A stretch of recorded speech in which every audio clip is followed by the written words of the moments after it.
heroes, these commandos retire? Will they write their own books? So we will have conflicting accounts. We will have revisions to the accounts. ناظرین programme میں خوش آمدید. ہم نے CNN نہیں شروع کر دیا تھا. یہ گراؤنڈ زیرو کے اوپر تقریب ہو رہی ہے جس میں اسامہ بن لادن کے مارے جانے کی خوشی منائی جا رہی ہے. صاحب بلوچ صاحب, زرداری صاحب اس تقریب میں تو نہیں گئے. اگر اتنی اچھی بات ہے تو اس تقریب میں ان کو ہونا چاہیے تھا. وہ تو امریکنز کی اپنی ایک جو نا ان کا اپنا ایک شو ہے.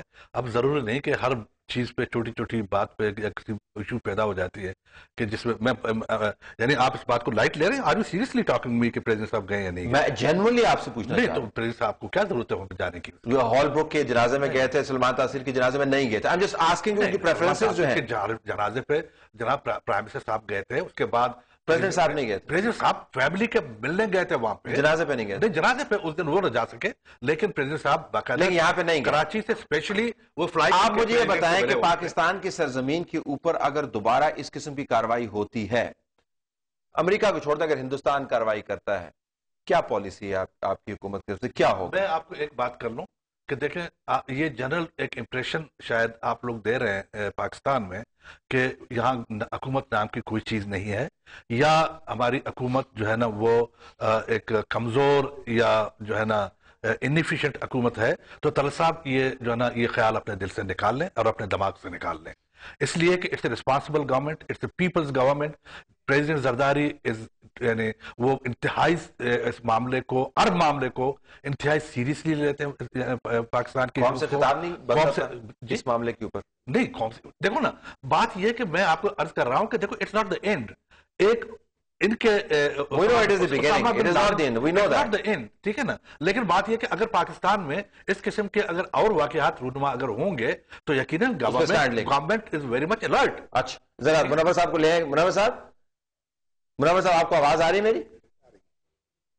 جی منور صاحب یہ فرمائیے گا کہ ہم یہ سوال اٹھا رہے ہیں کہ جب کسی ملک میں بڑا واقعہ ہو جاتا ہے تو کم از کم اپوزیشن لیڈران اور حکومتی لیڈران اور عسکری قیادت مل کر بیٹھتی ہے.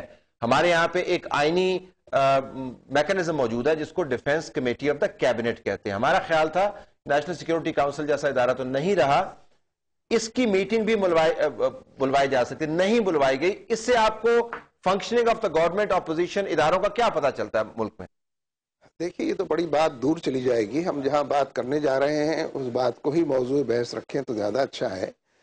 یعنی اس وقت امریکیوں نے جتنی بے عزتی کی ہے ہماری فوج کی بھی, یہ کہہ کر کہ اگر ان کے علم میں لے آتے کہ یہاں اسامہ بن لادن ہے تو اسامہ بن لادن کو تحفظ مل جاتا. یعنی اس سے زیادہ کوئی گالی بڑی دی جا سکتی ہے فوج کو؟ بے اعتمادی کے حوالے سے جو بحران کا ہم لفظ استعمال کرتے ہیں دونوں کے درمیان, کو پڑی ہے ملک کو گالی پڑی ہے منور صاحب, ظاہر ہے پوری قوم کے حوالے سے یہ کہ یہ قوم جو ہے یہ اس قابل نہیں ہے کہ اس سے شیئر کیا جا سکے. اس کے باوجود ہمارے کور کمانڈر نے جو بیان دیا ہے اس کو نظر انداز کر کے دیا ہے, تو گویا ان کو گالی بھی اثر نہیں کرتی. اور جو ریشنل پریویل کرنا چاہیے, پارلیمان کی طرف سے کیا بیان آیا ویسے نہیں ہوا تو کسی نے کچھ نہیں کیا. یعنی یہ کہ سیاسی حکومت بھی اسی طریقے سے ٹک ٹک دیدم دمنا کشیدم کی تصویر بنی ہوئی ہے, اور فوج کا معاملہ بھی اس سے. آئی ایس پی آر کو شوق ہے روز بیان دینے کا, لیکن 4 دن سے خاموش بیٹھا ہوا ہے. یعنی سارے حالات پر لوگوں کو صحیح خبروں تک پہنچنے نہ دینے کے لیے آئی ایس پی آر واحد کافی ہو جاتا تھا. حملہ جو ہے وہ پاکستان پر ہوا ہے تو جواب کی طلبی آپ آئی ایس پی آر سے کریں, ان کی تو اکاؤنٹیبلٹی ہونی چاہیے نا. وہ تو اکاؤنٹیبلٹی لیکن پارلیمان نے کرنی ہے, حکومت وقت نے کرنی ہے, اپوزیشن نے مل کے کرنی ہے. میکنزم کدھر ہے؟ وہ ایرریلیونٹ سوال نہیں تھا جو میں نے آپ سے پوچھا. وہ کس نے کرنا ہے سارا کچھ؟ آپ تو بہت ریشنلی بات کر رہے ہیں, ٹو دی پوائنٹ بات کر رہے ہیں, سسٹمیٹک بات کر رہے ہیں. میں تو الٹپ ادھر سے ادھر بات کر رہا ہوں کہ کم وقت کے اندر کوئی بات زیادہ کی جا سکے. یعنی ویسے تو حسین حقانی نے بھی بیان دے دیا تھا کہ طلبی کی جائے گی اور جائزہ لیا جائے گا اور کمیٹی بنائی جائے گی. حالانکہ حسین حقانی کا کوئی جورسڈکشن نہیں تھا یہ بات کہنے کا, اور جہاں پر بیٹھے تھے وہاں پر کہنے کا. تو حقیقت یہ ہے کہ پوری قوم سکتے کے عالم میں ہے, اور اسے بجا طور پر یہ تشویش ہے اور یہ کوسچن مارک ہے کہ بھارت نے جو پچھلے 3-4 دن میں دھمکیاں دی ہیں اور جتنے بڑے پیمانے پر پاکستان کو دہشت گردوں کا مرکز قرار دیا ہے, اس کے حوالے سے وہ کوئی بھی کارروائی کر سکتا ہے اور امریکی اس کو سپورٹ کرنے کے لیے تیار ہے. تو اس لیے قوم میں عدم تحفظ کا احساس جو ہے وہ بڑھ گیا ہے, اور یہ ہماری سوورنٹی پر بھی حملہ تھا, خود مختاری پر, آزادی پر. اور جتنے آرام سے انہوں نے سارا حملہ کیا ہے وہ کر کے چلے گئے ہیں, اور اس کا نوٹس نہیں لیا گیا, اس کی کوئی ایف آئی آر ہی درج نہیں ہوئی ہے. اس بارے میں نہ کور کمانڈرز بولے ہیں، نہ فورن آفس بولا ہے، اور وزیر اعظم صاحب کے دورے کا یہ وقت ہے فرانس کا، انہیں فرانس جانا ہی نہیں چاہیے تھا، اور جا کر وہ بیان دینا چاہیے تھا جو انہوں نے دیا ہے بھلا انٹرنیشنل کمیونٹی کے بارے میں۔ خاقان بھائی صاحب سے بھائی صاحب، اب یہ پارلیمان کی ذمہ داری کی بات ہے، سیاسی قیادت کلیکٹیولی میں بات کر رہا ہوں، اس کے پاس ایک بہت بڑا موقع ہے کہ اسٹیبلشمنٹ کے بارے میں آپ کی پارٹی کے بڑے بیانات ہم سنتے رہتے ہیں، ایک نقطہ نظر ہے، اب ٹائم ہے اکاؤنٹیبلٹی مانگنے کا، آپ اکاؤنٹیبلٹی کر سکتے ہیں، آپ سویلین اتھارٹی اسٹیبلش کر سکتے ہیں، کیوں نہیں کر رہے مل کے سارے؟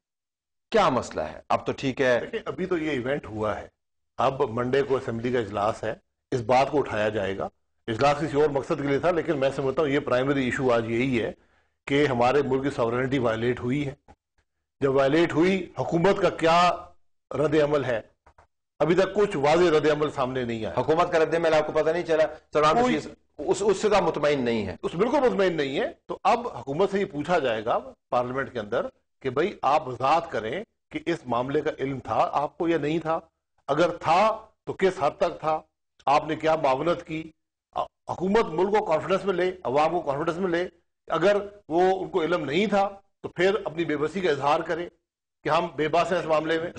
میں آپ کو عرض کر لوں، دیکھو طلعت بھائی، بات یہ ہے کہ ایک بات تو ہم نے پہلے ایک طے تھا، اور اس بات کو پچھلے کتنے یعنی سالوں سے مہینوں سے ہم یہ کہتے آ رہے ہیں کہ جی دیکھو ٹیررزم پاکستان سب سے زیادہ مشکل ترین حالات میں ہے، پاکستان اس ٹیررزم کا سب سے زیادہ وکٹم رہا ہے، یونائٹڈ اسٹیٹس بھی رہا ہے، دوسرے ملک رہے ہیں۔ بات یہ کہ یہ ایک کلیکٹیو ایک ایفرٹ تھا پاکستان، یونائٹڈ اسٹیٹس اور دوسرے ممالک کا، لیکن میں آپ کو یقیناً یہ بات کہنا چاہتا ہوں آپ سے کہ جو پولیٹیکل گورنمنٹ ہماری موجود ہے یہاں پہ، پریزیڈنٹ صاحب ہیں، پرائم منسٹر صاحب ہیں، یا دوسرے جو ہمارے ادارے ہیں، یہ ہو نہیں سکتا کہ ان کی مشاورت سے یا ان کی گائیڈنس سے یہ سب معاملے نہ ہوئے ہوں، لیکن اگر ایک آپ اس کو ایک سمجھتے ہیں کہ جی کہ یہ حملہ ہے پاکستان پہ، اس طرح نہیں، حملہ ضرور، حملہ نہیں ہے سر، آپ نے کہہ دیا ہے، ایسا نہیں ہے، آج وہ آپ کی اسپورٹ پرسن نے کہا، آج فورن سیکرٹری نے کہہ دیا ہے، اس میں شک و شبہ کیا رہ گیا؟ میں آپ کو ایک عرض کر رہا ہوں، یہ حملہ ضرور تھا، لیکن یہ حملہ ٹیررزم کے خلاف تھا۔ حملہ ٹیررزم ہے، بریک پہ جانا دیں، بریک کے بعد واپس آتے ہیں، یہ ایک نیا اینگل ہے، حملہ تھا لیکن حملہ ٹیررزم کے خلاف تھا، پاکستان پہ نہیں تھا، تو پھر کور کمانڈرز جو ہیں وہ پریشان کیوں ہیں، فورن آفس جو ہے وہ پریشان کیوں ہے، اور جو پریس ریلیز جاری کی گئی، دوسرے والی پریس ریلیز جس کے اندر تمام لوگوں نے شرکت کی، وہ پھر اتنی سخت کیوں ہے؟ ہمیں سیلیبریٹ کرنا چاہیے، اور باراک اوباما کی طرح ہمیں بھی ایک اسلام آباد کے اندر یا ایبٹ آباد کے اندر شاید ایک سیلیبریشنز ہمیں آرڈر کرنی چاہیے، ایسا کیوں نہیں ہو رہا؟ بریک کے بعد واپس آتے ہیں۔